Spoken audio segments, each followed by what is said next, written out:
Uh, recording in progress. So for everyone else on the call, right? Is it possible for you to turn on your camera?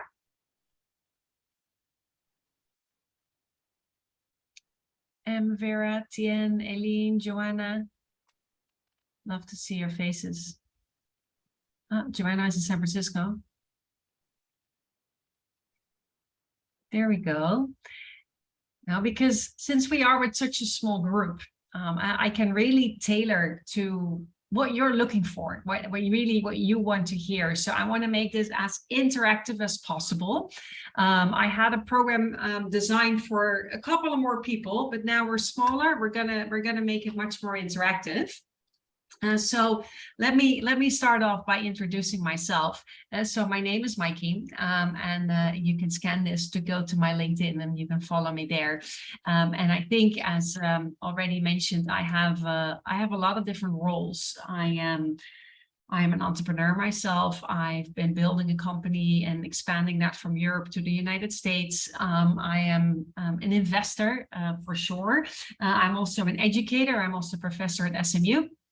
For example, so I have multiple roles, but most of all, actually, I think what I like the most is how to be a rebel, how to be a professional rebel, and how to do things a little bit different than what's been happening before.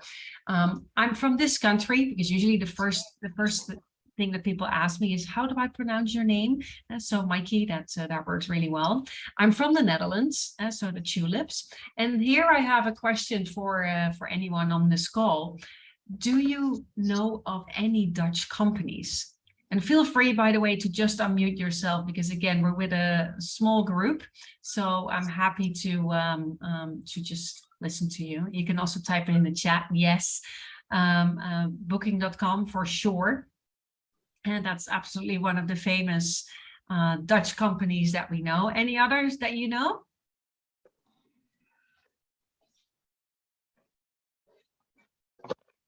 Dutch lady. I don't even know Dutch lady. So maybe it is, but maybe it isn't. Oh, I think the Dutch lady is isn't that the condensed milk? That's out there as well. It actually, funny enough, I don't think it's even Dutch. So it's really funny. I think they just branded it that way because there's so many cows in the Netherlands. We actually have a milk. We have too much milk in our country. It's always a massive issue. We never know what to do with our milk. But luckily, the rest of the world, the demand of milk is pretty high. So do you actually know that the Netherlands is the second largest export country in the world? After the United States, the Netherlands is the largest in terms of agriculture, that is, in terms of agriculture exports. In a tiny little country, our cheese and milk are really well known. And I see Heineken, yay! Indeed, Heineken, that is one of the most famous ones that we have. I mean, here are a few. Unilever was mentioned. It's always a bit of a combination. Like people say, is it Dutch, is it British? It is 50-50, so I claim it's Dutch, obviously. Heineken, we all know that one. Philips, for sure. Booking, WeTransfer. Some of you might know WeTransfer as well. You probably have used that every now and then. And some of you might know Chesto and Armin van Buuren also. They're world famous DJs, in the top 5 of the best DJs in the world. There's always a couple of Dutchies, and these are 2 of our famous ones. So now you know a little bit about my background, about where I'm coming from. I moved to San Francisco now 7 years ago. To expand my company from the Netherlands to the United States. So I've been living in San Francisco and partially in New York as well. I was going back and forward. Actually, earlier this week, I was still in New York. I only came back mid this week from New York back to home to Singapore, because this is where I live today. I guess most of you are here, if I understood correctly. Most of you are around in Singapore. And what I do in Singapore, so besides being a professor at SMU, where I teach about business models, exactly the topic that we're speaking about today as well, I also started Epic Angels, which is an investment network for women only. So we're female investors only that invest in startups throughout Asia. And the startup, of course, needs to have at least one woman on the core team. So we invest in both male and female founders. but there has to be a woman in a senior position. That's important. And the other one that you might be familiar with is the Founder Institute. So I'm also running the Founder Institute for Singapore. So if any of you here is playing along with a business concept and you want to bring that further, join the Founder Institute. I think we're going to kick off in 2 weeks from now. So that's pretty short notice from here. But it's going to be a packed program with many mentor sessions to make sure that you get your idea to scale. And this accelerator program is really focused on super early stage. So really the idea stage where it's just you might still be working at a company and not even knowing whether you want to quit your job and become an entrepreneur. And the Founder Institute will help you with that. So that's a little bit about my background. And I think the last thing that I want to say is about this one, the Business Model Generation book. So this book speaks about the business model canvas and the business model workshop, as it was called. So I'm curious, does any one of you, have you ever used the business model canvas before? Have you seen it before? Either unmute or put it in the chat.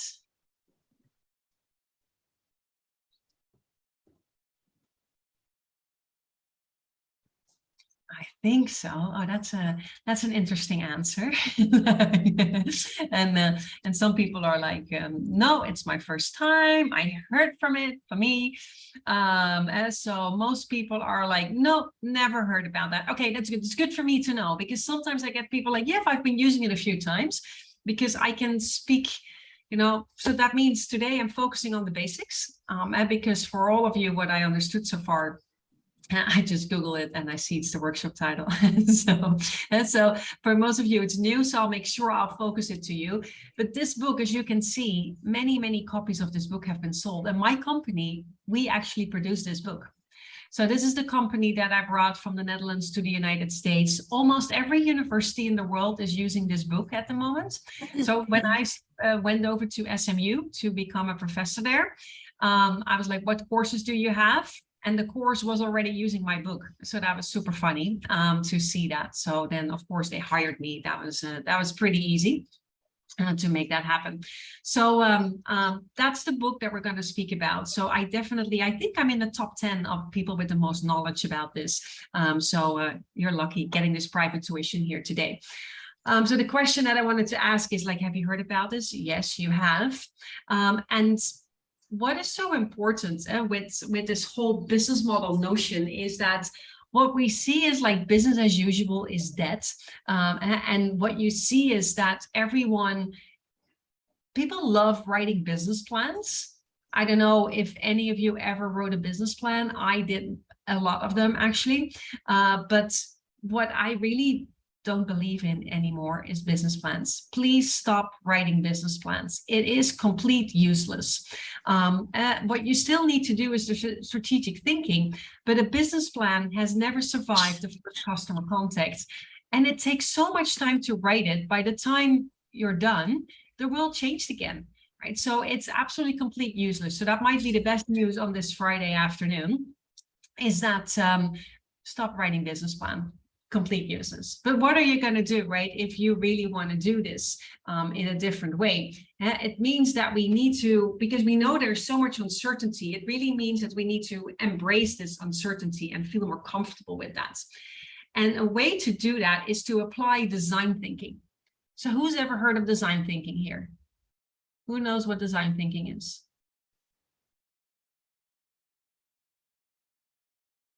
Heard about it?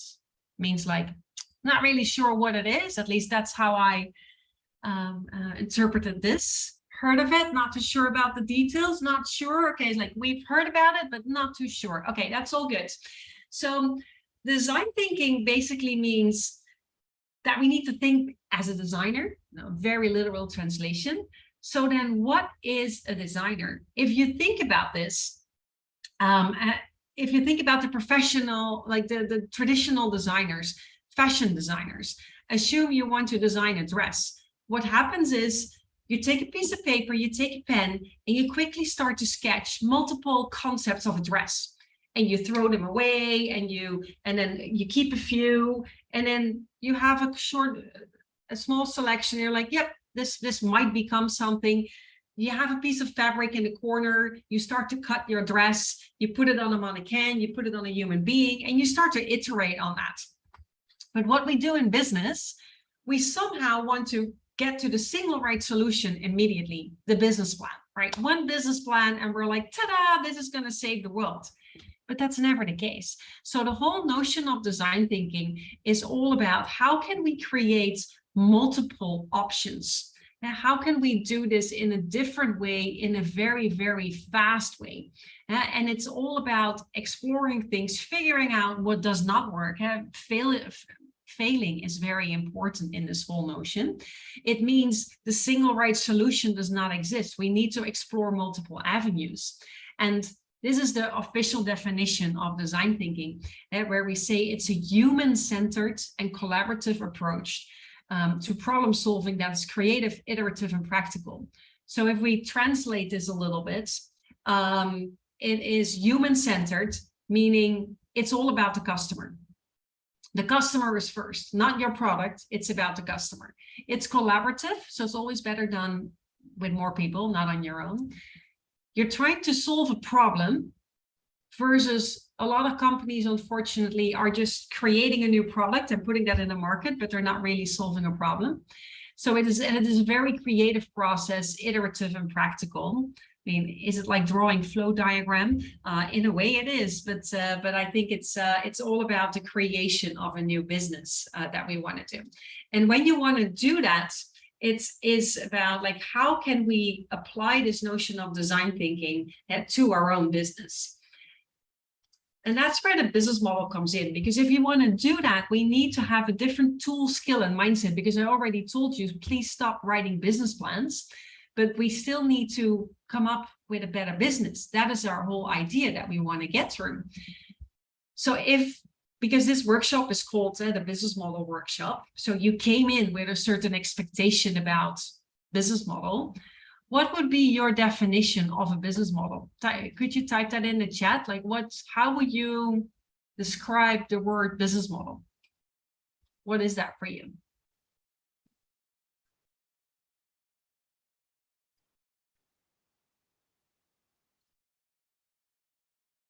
Everyone is deeply thinking. Excel sheets. Luckily, it is not Excel sheets. It's much better than that.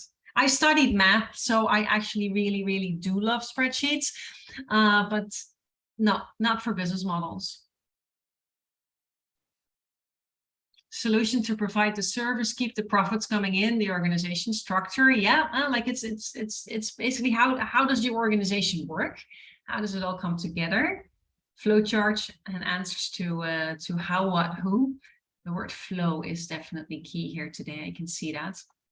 And so what we had when we started to work on the book and we Googled the word business model, this is that beautiful business model that popped up on my screen, right?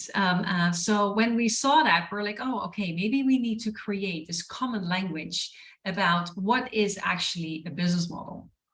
So the definition that we're using here is a business model is about how an organization creates, delivers, and captures value. So the cost and the revenue, what you typically put in spreadsheets, yes, that is part of it, but it's way more than that.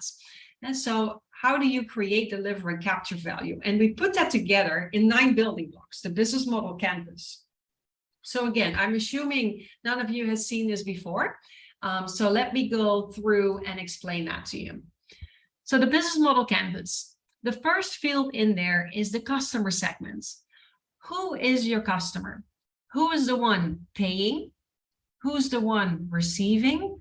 And who's the one deciding about your product? Sometimes those 3 are all the same, but for example, look at a hospital. I mean, if you look at who's paying, that's hopefully the insurance company. Who's receiving, that's the patient. Who's making the decisions? Well, that depends on the age of the patient. If it's a child, the parents are making a decision. So there you see that immediately you have 3 complete different customer segments that you need to connect with. So who are your customer segments? Then the question is, what is your value proposition? What products or services do you deliver to your customer? And what is the promise that comes with that? And so it's more than only the product or the service, it's the whole experience, the whole promise that goes with your product. And what are the channels? How does your product reach your customer? Where can they buy it? Is it online? Is it in a store? Is it through a third party? Where can they find you? And once they have you, how do you keep the customer? What is the customer relationship? So how do you stay in touch with them? How do you make sure that they keep on coming back after they purchase once from you? And here, finally, some numbers, the revenue streams. How do you make money? How do you charge for it? Is it a subscription model? Do you do a price per piece? Maybe it's pay per use. How do you charge for your value proposition? This side of the business model canvas, what we're seeing right now, this is what we call front stage. This is what the customer can see. This is what everyone can see. The part that's hidden right now, that is backstage. That is everything you need to do behind the scenes to make sure your value proposition goes out to your customer in a good way. So we need to look at the key resources. What is it that you need to have? For example, a factory or people or a process or a network or an app or whatever it is that's part of your company. And so what are your key resources? And the next one is key activities. What is it that the key resources need to do? And so these are real verbs, like you need to do sales, you need to do marketing. What are all the typical things that you need to do as an organization to make it happen? And the next one is the partners. Who are the key partners? Who are you doing this with? Because you don't have to do things on your own. You can do things together. So who are the key partners? And bottom line, what are the costs? This all together is the business model canvas. Pretty simple, right? Any questions so far?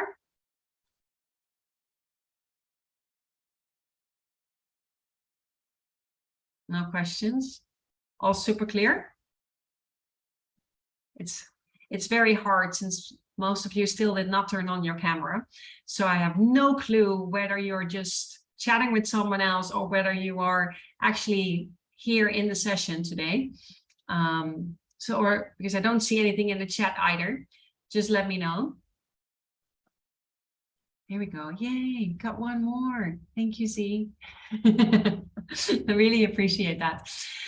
It's so much more fun for me as well to see your faces. Otherwise, I'm only seeing myself and, I see and hear myself too much already. Okay, so I'm assuming all clear, right, in the business model. The other part is, so this is the business model in a nice visual way. This is a business model, how we can actually work in it. And what I love the most about the business model canvas is that all these building blocks are connected to each other. For example, what happened 2 years ago when COVID hit, if you look here into the channels, so what happened is everyone was putting the Post-its online in the building block channel. But you can put the Post-it in there, but then immediately you need to think, okay, if my channel is changing, I'm making it online, what needs to change in my value proposition? And what needs to change in my customer segments? Maybe I also charge revenue in a different way. And if that's all changing, what do I need to change behind the scenes? Do I need different resources? Maybe I need to do things different. Maybe I need a partner. My cost will probably also change. So you see immediately that if you change one thing in the business model, everything is changing. And so it really gives you that overview on a one-pager. Let's look at an example. Any Nespresso drinkers in the house? Do we like Nespresso coffee? I see some nodding. Okay, good. So I'm assuming that you all know Nespresso. Now I need your input because I've been talking now for the past 20 minutes. So now I want to hear you. We're going to do this together. We're going to make your first business model. What is the value proposition of Nespresso? You can unmute yourself or type it in the chat, whatever you prefer. Coffee, yes. Thank you, Vera. Straightforward answer. Some people say, well, George Clooney is the value proposition of Nespresso. Depends a little bit on what you want. And yeah, as you say, Z, as well, it's also a bit the way of life. And I put it together here in this visual. It's that cup of coffee, but it comes with this whole experience. It's the convenience that comes with it, and it's a way of life. It's a lifestyle.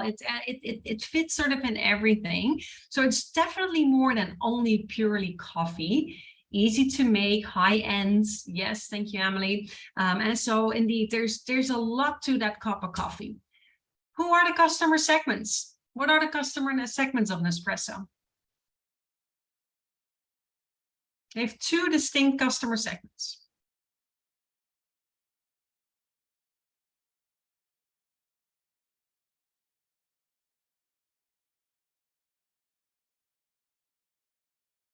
Busy professionals, busy individuals who want convenience. The word busy is key for both of you. That's interesting.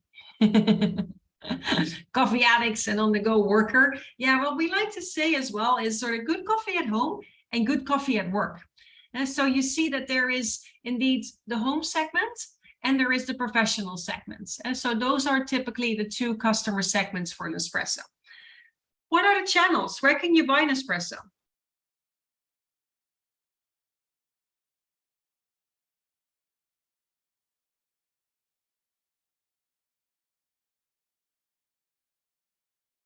Online, yes. In the malls, they have a couple of stores. They're saying convenience store, grocery store. Can you actually buy them at the grocery store, at the convenience store? I don't think you can buy them there. But I'm not an espresso drinker, so I would not know. But the 7-Eleven has them these days? Cool. Is that the actual Nespresso brand or is it a fake brand?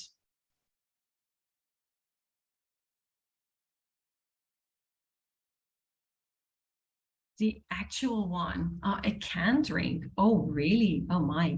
See, I don't drink coffee at all. I'm one of those weird people. But normally what's interesting about an espresso, you can buy them indeed online. They have the Nespresso flagship stores in some of the malls. You have the specific corner where they sell the Nespresso. Usually it is not in the supermarkets. Or in the grocery store. That's typically where you cannot buy the Nespresso pots. And why is that? Because they used to be in the supermarkets. They had the machines, they had the pots, but it didn't go that well. So they actually made a decision to not to change the product, but to change the business model. So they took it out of the store and they changed something in the customer relationship. Does anyone know what they're doing in the customer relationship?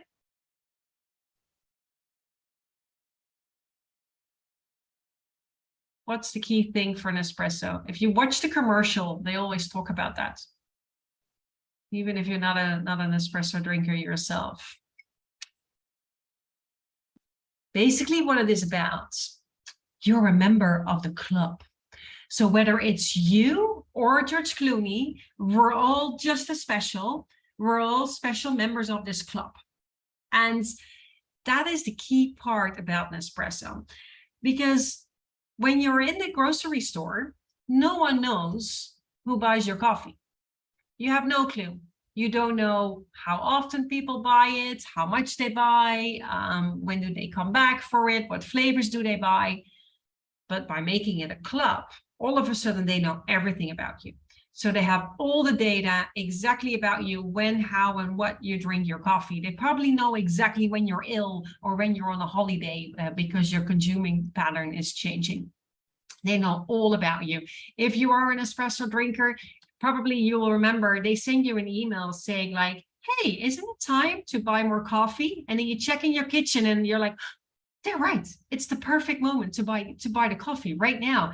They know it. They know exactly when you're sort of have like 2 weeks left, so that they send you an email like, hey, you should order your coffee now because you don't want to run low. And so they really use that data. Also, when we got our office in Amsterdam, we got a coffee machine from one of our clients, an espresso machine. So we called and we placed an order and they were asking, hey, you're not a member yet, so let's make you a member, but you need to have a machine, otherwise you can't drink our Nespresso coffee. So what's the number of the machine? So we gave them the number and they're like, did you know that that machine is repaired 3 times already? It will probably last for 2 more months and that's it. We're like, really? Well, whatever. We're going to buy the coffee. So we bought the coffee. 2 months later, poof, the machine went dead. We're like, interesting, right? At first you think there's a chip in there, right? And from a distance, they shut it down. But that was, of course, not the case. They really know everything about you and they utilize that. So that's an espresso club. That's actually the secret sauce, I would say, in the coffee model, in an espresso model. Revenue streams. How do they make money?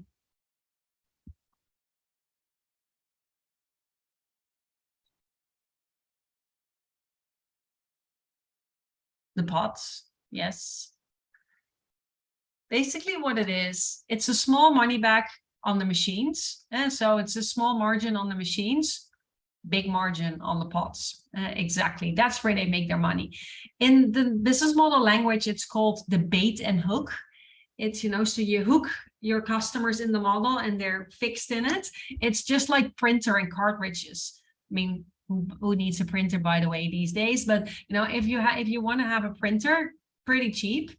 Cartridges expensive, or razors. Razor handles are super cheap. Razor blades are more expensive. It's the same model. So that goes here as well for the Nespresso coffee.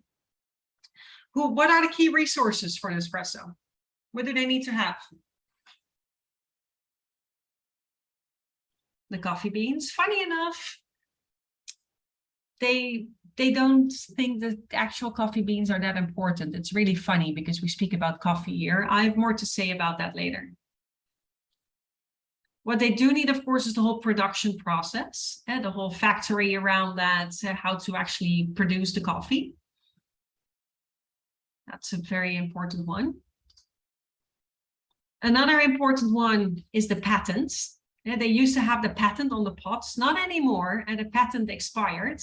But now that's why you see a lot of other brands right now with the pots that fit into the Nespresso machines. Before it was only allowed for Nespresso, but nowadays you see them in many other brands.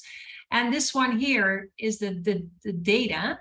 And that's all the data that they gather from their customers. That is a very critical item as well for Nespresso, of course, because with that data, it's a key resource. That's how they do their marketing. What about the key activities? What is it that they need to do?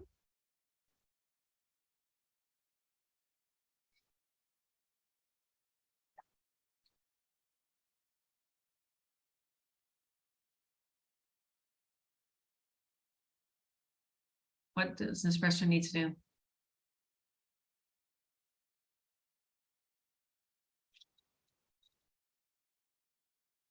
Teach users how to use Nespresso, how to press the button. No, marketing. They have to produce the coffee. Yes, the production and the whole marketing is key in the whole Nespresso. Also the logistics, the whole distribution is another key one. And so we need to make sure customers choose Nespresso over other brands again. Yes, so that's the whole marketing side of things that is critical to what they do. And so the production, marketing, and logistics. Who is their partner? What's the key partner for Nespresso?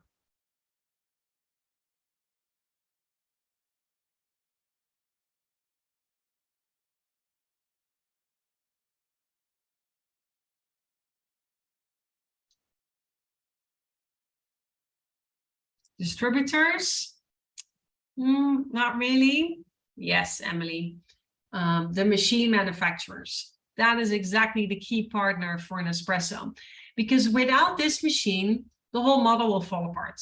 You know, that you need that. And they don't do it themselves. Now, if they would do it themselves, it would be here in key resources, but it's here in key partners, and because they outsource that. But again, without the machine, there is no model. I mean, and the cost is basically the summary of what we have in activities, partners, and resources. So they need to pay George, of course, the whole marketing. There is the production process and there's the logistics. And that's the business model of Nespresso. Yay, you've done your first business model. It's not that, well, what do you think of it? Easy, difficult, makes sense, doesn't make sense? What are your thoughts?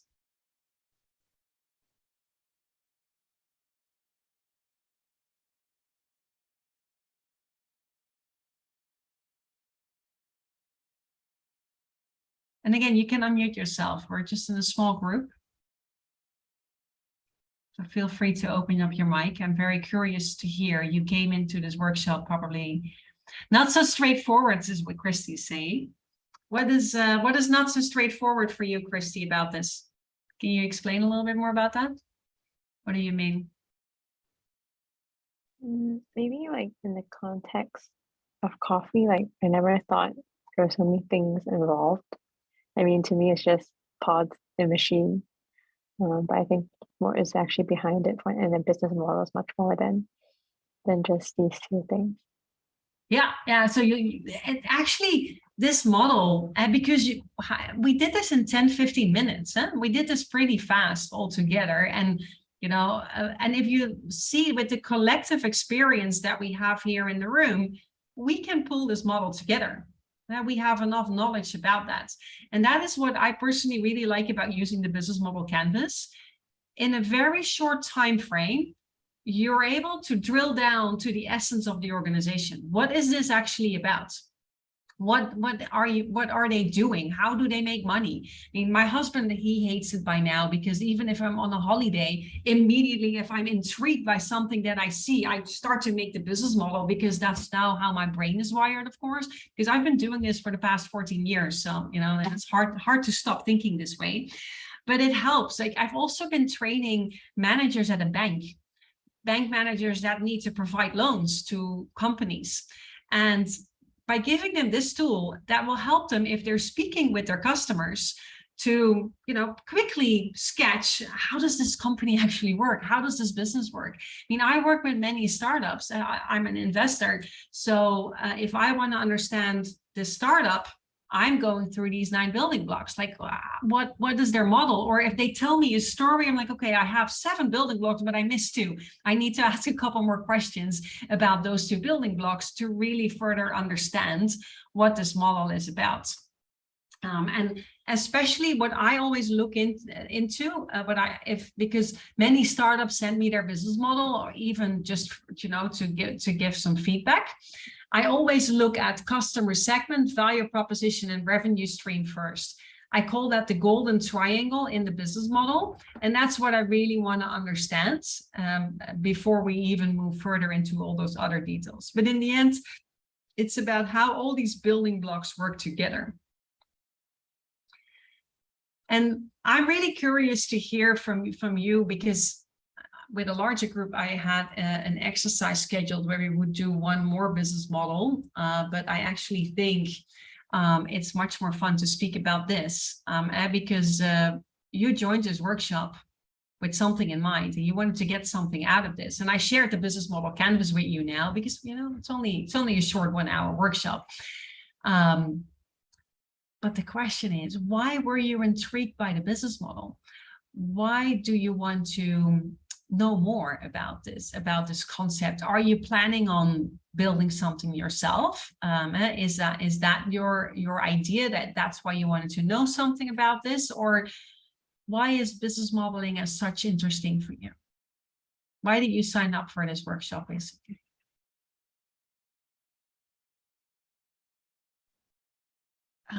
Hi, Maaike. For me, I think it's after seeing the model itself, I think it really breaks down. It makes it super fast to understand what company essentially is about. I think it works. One thing is for me to maybe understand what other companies do. When I say, if I want to invest in a company, that is a quick way to kind of get a sense of what this company is about. Secondly, is also, I think, my impression of like trying to come up with a business model by myself, it's all the traditional business proposals and all that. And after seeing this, I think it kind of breaks the wall of like, hey, building a business by yourself, it's like a huge block of a lot of obstacles that you have to go through. Yeah, that's for me. No, and because you're thinking of like building your own company? Long term, why, yes. I'm actually still trying to find a value proposition. I think that is the single hardest creative thing to come up with. Yeah, well, it's actually the whole key question first is like, what's the problem that you want to solve for? I think that that's the key thing. And if you look at the business model canvas, especially if you're in the stage where you are right now, I'm convinced you probably have like 20 ideas that pop up in your head. And like, oh, I could do that and I could do that. But then you get stuck very fast. You're like, okay, I could do it, but now what, right? Like what, like, how does that work? So what I always recommend is like take the business model canvas and okay, if you have an idea, usually it's around value proposition or customer segment, one of those two you know something about. You put that in there, just use sticky notes.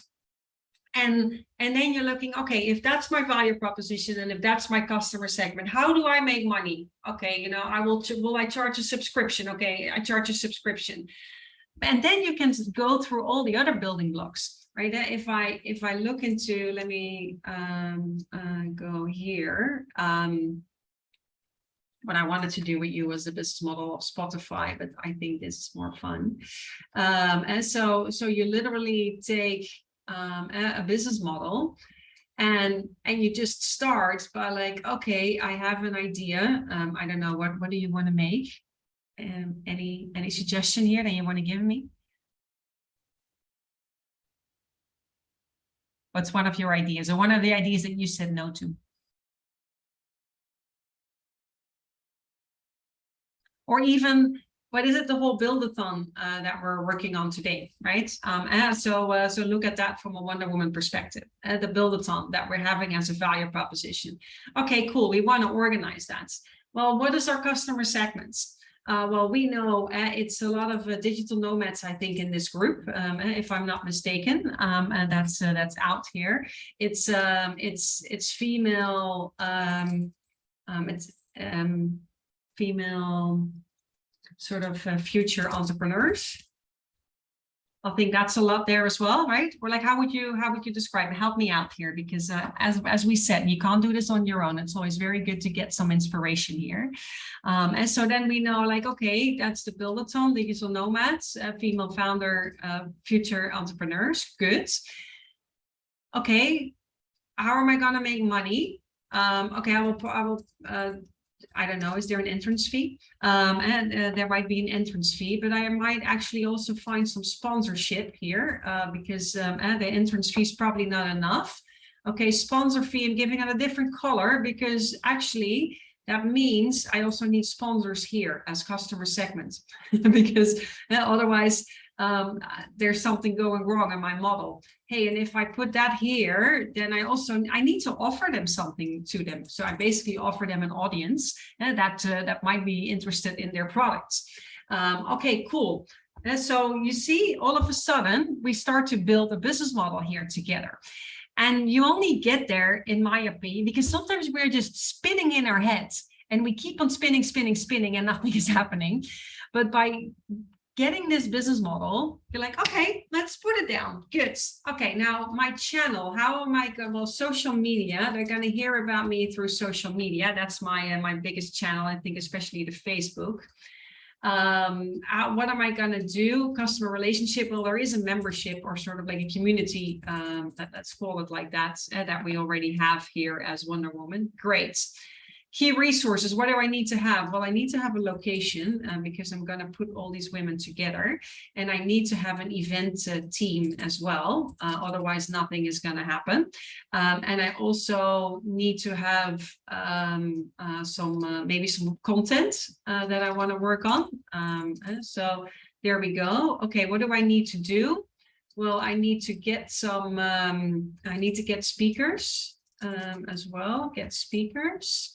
I need to manage events, and I need to recruit participants. Okay, good. Partnerships, anything specific? Maybe I can partner up with a location, event location. And maybe I can partner indeed with some speakers and the likes that will be there for me. Well, what are my costs? what are the costs? Because I think there's a lot of volunteering here involved. And so maybe there might be a little bit of location cost, is what I can imagine. I don't know. But other than that, we have our business model here. And so here you can see, because this was completely not prepared, but see, I hope this helps you a little bit. This is how I do it. And even if I'm, for example, here at customer relationship, like, I don't know yet. Okay, I'll put a question mark here. Fine, I'll get back to that later because I don't know yet. Or maybe I actually know here, like I can charge an entrance fee, but instead of an entrance fee, I also actually might go for a bit longer term subscription. I'll just give this a different color because I'm not sure yet. It could be or. Fine, I'll leave it here as an option, and then I'm going to further explore which of the two I like best. Or maybe I'm saying, you know what, it should not be a build-a-thon, it should be something completely different. Well, that becomes actually, let me just go and get a new business model.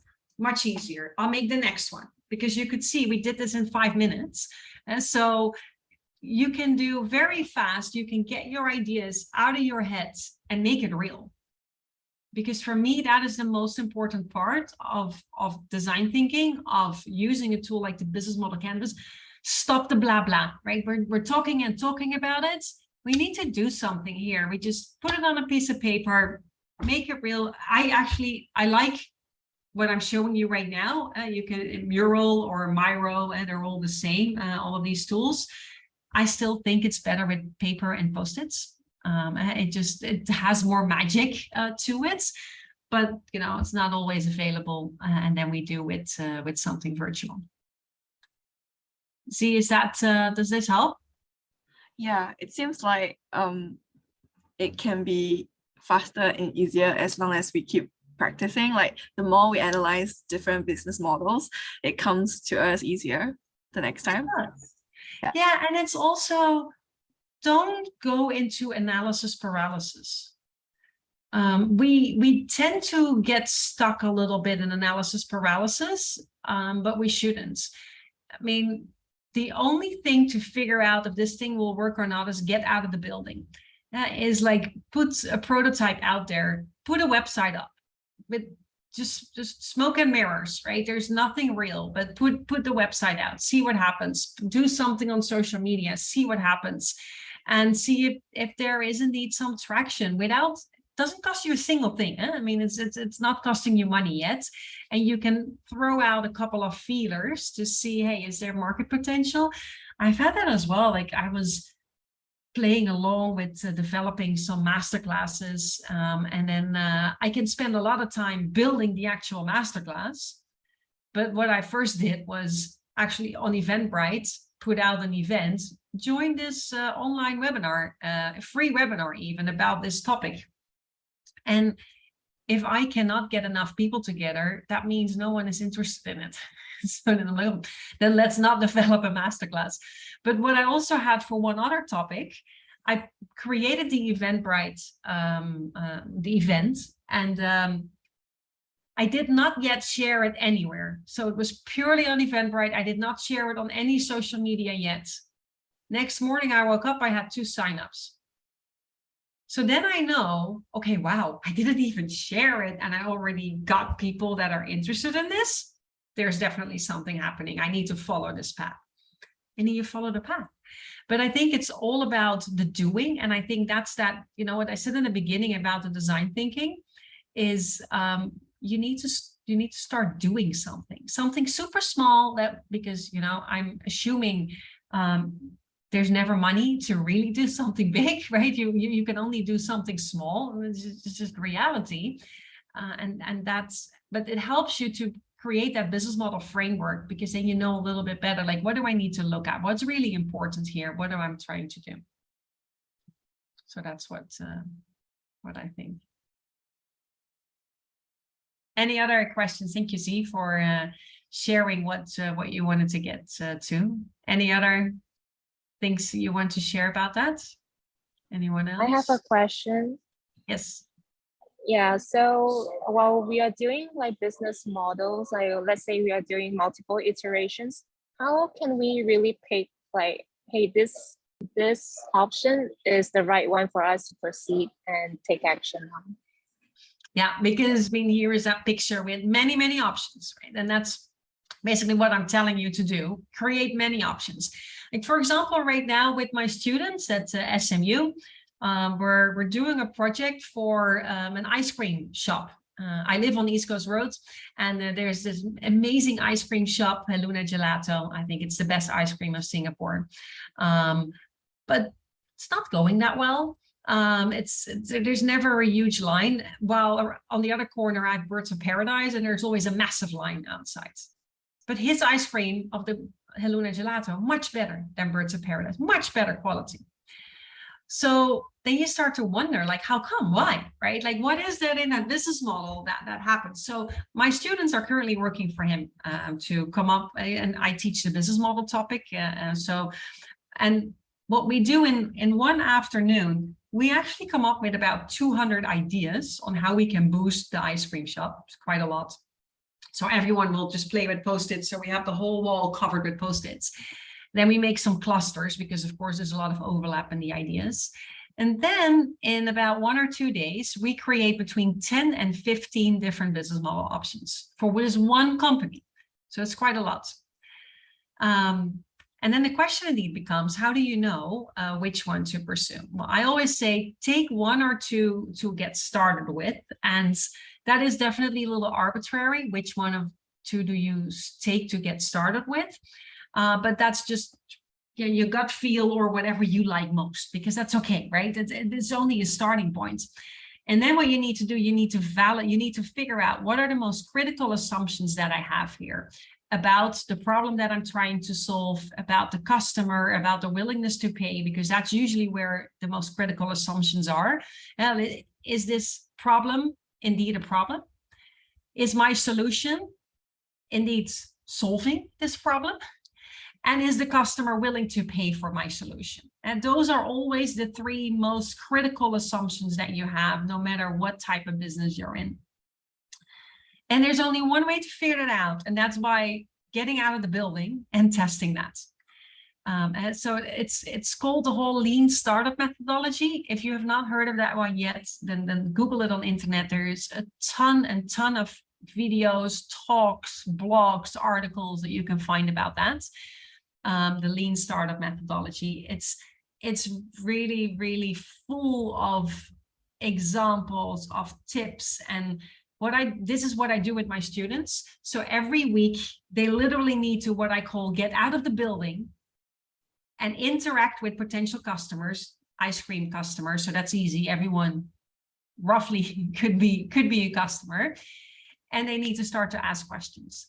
Ask questions, observe behavior, and what's happening. I mean, go to the Birds of Paradise and start observing what time of the day do people go to ice cream? What's the busiest time? Are people on their own, or is it more a social event, or is it a family event? What's happening? How many pictures do they take when they're there? Just by observing that, you start to learn so much about the problem that you're trying to solve. And so that's already something. But again, you will not be able to solve that if you sit behind your laptop. It's not going to come to you. And based upon those learnings, even though you pick 2 ideas that you're like, okay, I want to work on that. Usually when you start going in observation or getting out of the building, you quickly come back. These models were not the right ones. Throw them away. I had 10 others here. Okay, cool, because I learned something now, and I think this one actually might fit better. Let's take this now and dive deeper into that one based upon my learnings. So it is that iterative process, what we spoke about earlier, where you really constantly are looking for the feedback. And every time you go, because at first you're only observing, like, what's the behavior? Okay, good. Then the next time I'm going to ask some questions. I'm going to level it up, because I've done the observation piece. Now I'm going to ask questions. After that, I'm going to use some prototypes. And a prototype can be a social media campaign, super easy to create, or a website. Nothing exists yet, but there is a prototype. Or maybe you make a flyer. you know, whatever it is that you're doing this for. Something super cheap. Again, I'm always trying to, my students do get a budget. They get $250, but that's all they get. And they can spend that indeed on creating prototypes and so on. So super fun. But every week you will learn, every single week. And I think it's about focusing on one idea. You will know in probably 3 to 4 weeks max, you will know if there is something there or not. Because if there is something there, you'll get the magnetic pull.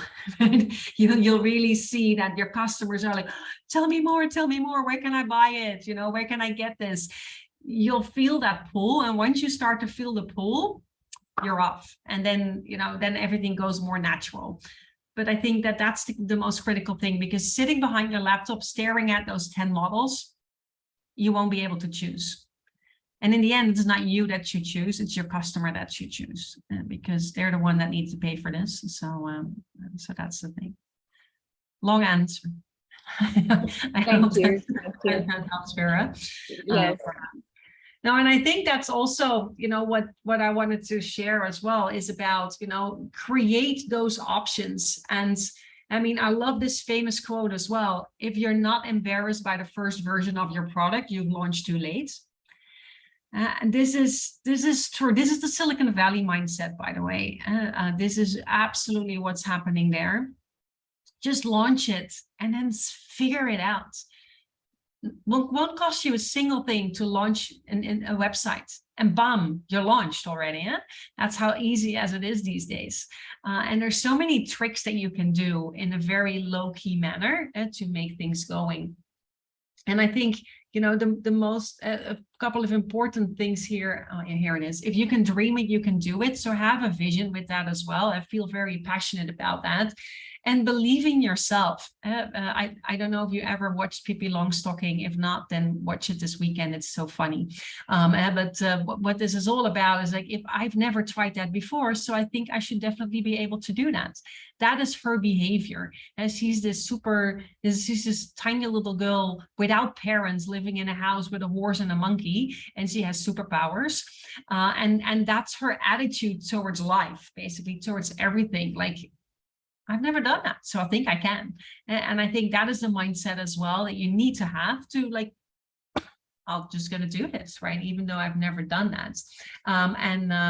You know, while you're at that, of course, it's important to enjoy that ride as well. Although, I mean, just like every roller coaster, sometimes it's really fun, sometimes it's just not fun at all. You know, that's part of the ride. And that's basically what I wanted to share with you. And I hope that with this, you feel a bit better equipped. You're like, yes, right, I got this tool under my belt. I can be more of a superwoman. I should make a woman out of this picture, by the way. I could be more of a superwoman with the business model knowledge that you have now. You have this tool under your belt. And when you work with the business model and you want to share your model with me, ask for feedback, don't hesitate to reach out to me, and I'm happy to share some feedback. I think we have 3 minutes left. So if you have any question or thoughts, feel free to share.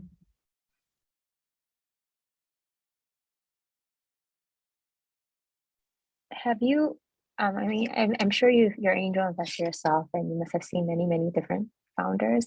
Is there any specific trait that really stands out from all the founders that you meet? I had lunch today with a founder. Was actually our first Epic Angel investment. It was the first time we were meeting them because they're in Bangladesh. And they happen to be in Singapore now. So that's why I had lunch with them today. And for me, they are real great founders because they're confident. You know, they know what they want. I think confidence is a trait you need to have.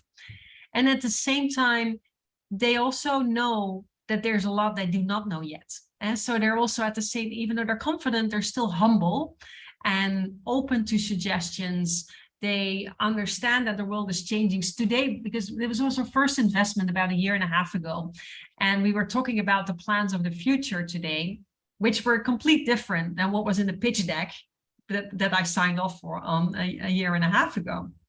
And I actually said, well, this is what I love about you guys, that you're not stuck on that business model that you made a year and a half ago. You realize because you're doing it, like, hey, there's a whole other potential.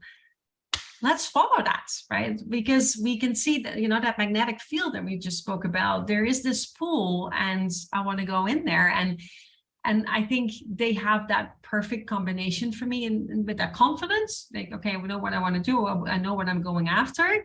But at the same time, I keep my eyes and ears open. And if there are some really good opportunities, I'm still flexible enough to move with what I'm seeing happening. So that's definitely one thing. And then that's a bit of a big, vague one. A very pragmatic one, that's small and that you can teach yourself very, very easy. Be proactive and do a follow-up, because I never understand it. Then I have this conversation with a founder. They don't ask me up front, like, hey, we have 30 minutes for a meeting. What is most important to you, dear investor? They never ask me anything. The only thing they do, they just open their slide deck and start to pitch. And then you're like, okay, yeah, fine. But if they are proactive and like, hey, dear investor, what do you want to get out of this? We already have an immediately different conversation. And if I say I want to listen to your pitch, okay, perfect, we'll listen to the pitch. But also at the end of the conversation or afterwards, send an email, send a follow-up, or a week later, like, hey, dear investor, you told me you would get back to me within a week, but I haven't heard anything from you yet. And just in a very friendly way. I love it when that happens, because then I know, oh, this founder is on top of her shit, right? She knows what's going on. She's in control, and she's really ruling this, instead of patiently waiting till someone finally gets back to you. You know, I feel that that's more weakness. I like it when it's a strong founder. And of course, if you already knock on my door 2 days later, that's a little too fast. But, you know, just with that, at least do that follow-up. Get back to me. I think that's another one that's very easy to implement. Okay. Thanks for sharing that, Mike. Any other Anyone questions? else have any questions? No. But again, like, if you really are toying with some ideas, and you see now with the business model canvas and so on, and you're like, you know, I might be ready to take one idea and see if I can get that to the next level. With the Founder Institute, we really help you to get through that motion. Basically, what I'm doing with my students is what I'm doing with all the potential founders as well in the Founder Institute. And so that is that might definitely be a place for you as well to check out. I don't have any questions, but I feel like I just want to share that even the business model is for business. I feel like this model can be applicable to our personal life as well, for like an overview of analysis to analyze what we want in life. 100%. There's even a book about it. I don't know if I have it there. It's called Business Model U. And so there's a book. My picture is still in that book, actually.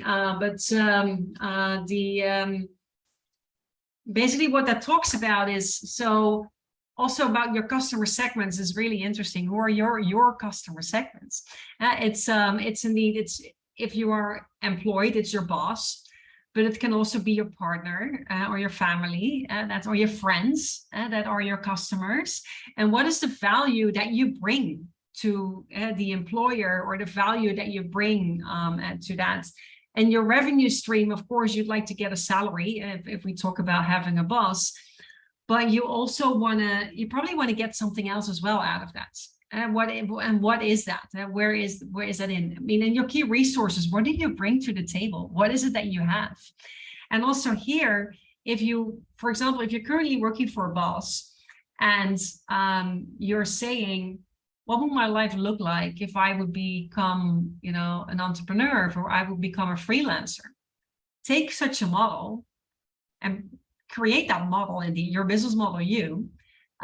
What does that look like if I turn into a freelancer? Because all of a sudden, a couple of things will start to change in that model. So that really helps as well. Yeah, thanks, Em, for putting it in there. That's a good one. Yeah. Good observation there, Vera. Thank you. Anything else? No? Okay, I think you guys have drinks right now. At the Draper Startup House, Yes. isn't it? Yes, I think I started at 5. Yeah, I think it's starting. It should be starting now. Yeah. Very good. Thanks again. I wish you a lot of fun. I love the Draper Startup House, 1 million entrepreneurs, right? So we have some events there as well. It's a great spot. And then perhaps see you somewhere else. Thanks, Maaike. Thanks for Enjoy. taking your time For out. sharing, Maaike. Yeah. Thank see you. Bye-bye. Thank you. Bye. Bye-bye. Hope to catch you somewhere. Likewise.